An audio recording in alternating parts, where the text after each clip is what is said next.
Reportage de guerre. Je vous parle d'un temps que les moins de 35 ans, 12 mois et 364,9 jours comme moi ne peuvent pas connaître.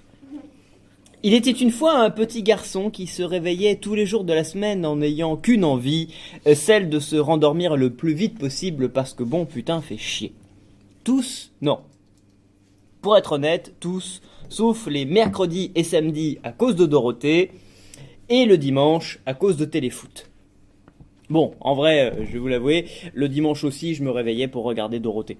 Seulement voilà, en ces fins d'années 80 qui voyaient AB Productions remplir plus de 35 heures de la grille hebdomadaire de TF1, soit l'équivalent de 8 mois de travail d'une Pénélope Fillon ordinaire, quelqu'un dans les bureaux de Boulogne-Billancourt avait décidé que quand même, un jour par semaine, au moins pendant 1 heure, il n'y aurait pas de dessin animé japonais mal doublé à la télévision.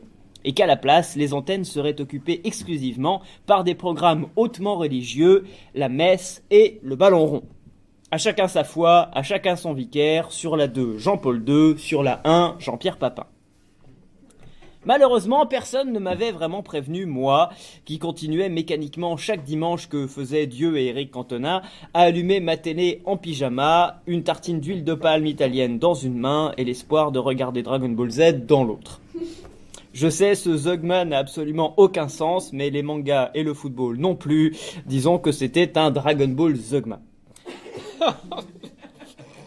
Alors, chaque dimanche, à 11h, sonnait le glas terrible de la fin des dessins animés et de Pas de pitié pour les croissants. Un être de 10 ans normalement constitué aurait profité de cette heure entre 11h et le déjeuner du dimanche midi pour aller lire, jouer dehors, profiter de sa jeunesse, avoir une puberté précoce, aller savoir. Moi, à la place, je choisissais de ne pas bouger mon cul du canapé et de continuer à regarder le spectacle sans rien foutre, tel un militant abstentionniste précoce. Il ne faut pas sous-estimer la capacité d'un préado mal réveillé à rester devant un écran de télé plutôt que d'avoir une vie active. On en a vu qui ont fini par regarder l'intégrale d'Amour, Gloire et Beauté pour ne pas avoir à se lever du canapé. Moi, c'est pire, j'avais tellement la flemme de quitter la petite lucarne qu'un mercredi après-midi, j'ai sombré dans les questions au gouvernement sur FR3, c'est vous dire. C'est triste. Bref, ainsi, le dimanche, je restais devant mon écran alors que passaient des publicités qui, passé 11h, n'avaient plus rien à voir avec les jouets made in China.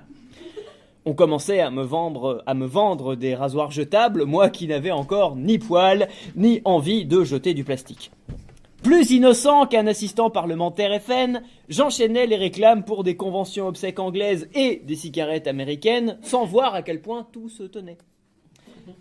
Il y avait aussi un vieux monsieur avec un bonnet bleu rigolo qui vendait de l'eau minérale et de l'engrais cancérigène, et on aurait dit un grand schtroumpf sous acide alors que c'était simplement Giroud.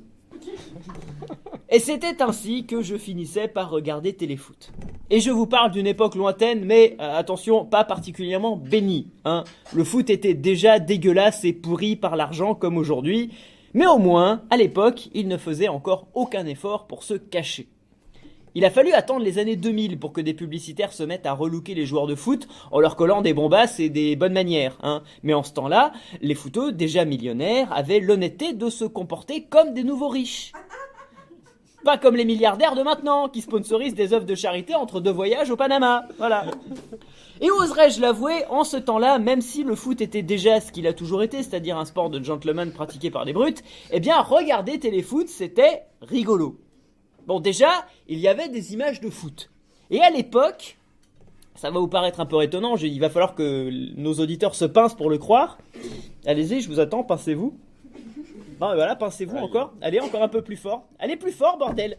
Plus fort, bordel, je vous dis, je suis pas ta chef scout. Pince, bordel, arrache-moi ce bras. Éclate-moi ces petites veines d'auditeurs alcooliques. Fais-moi péter tous ces petits vaisseaux comme un hémorroïde un lendemain de Shanghai. Vas-y, putain. Putain, faites, c'est bon.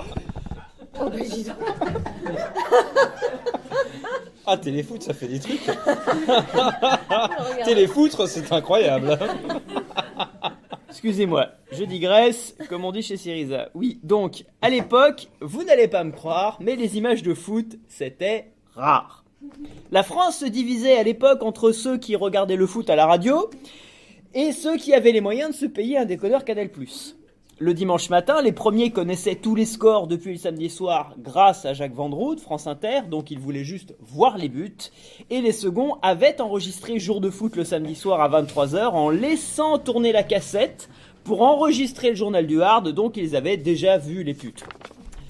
Moi, le prolo téléphage comme moi, lui, il n'avait que Téléfoot et Thierry Roland, Pascal Pro et Christian Jean-Pierre, encore jeune et déjà con, pour lui faire vivre l'élimination de la JOCR par Dortmund en 93, ou l'élimination de la JOCR par Dortmund en 97, ou l'élimination de l'équipe de France en 97, ou toutes les autres éliminations, parce qu'à l'époque, en foot, on se faisait quand même beaucoup éliminer, normalement, mais en même temps, comme disait Thierry Roland à l'époque, c'est pas étonnant quand tu fais jouer des Rital comme Platini ou Cantona, ou pire, des Bougnoules comme Zidane, là, ma pauvre, c'est pas comme ça qu'on va redresser la France, heureusement qu'on va pouvoir élire Balladur ou Jean-Marie Le Pen pour sauver le pays.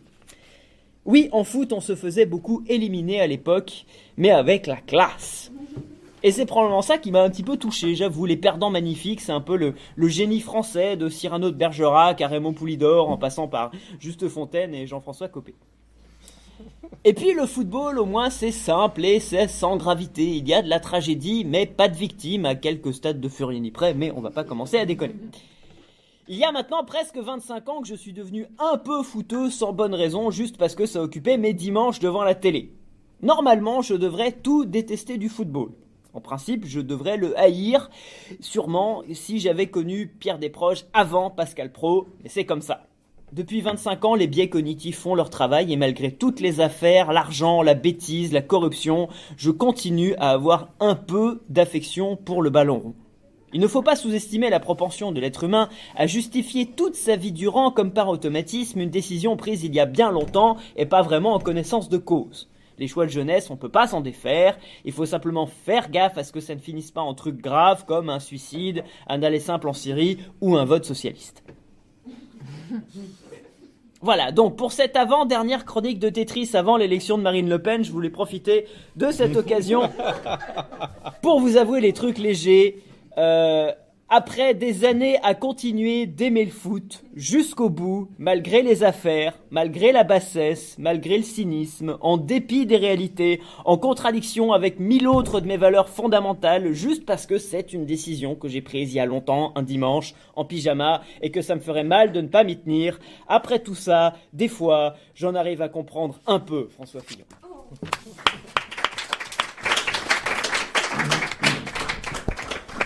Ce garçon est un être mystérieux.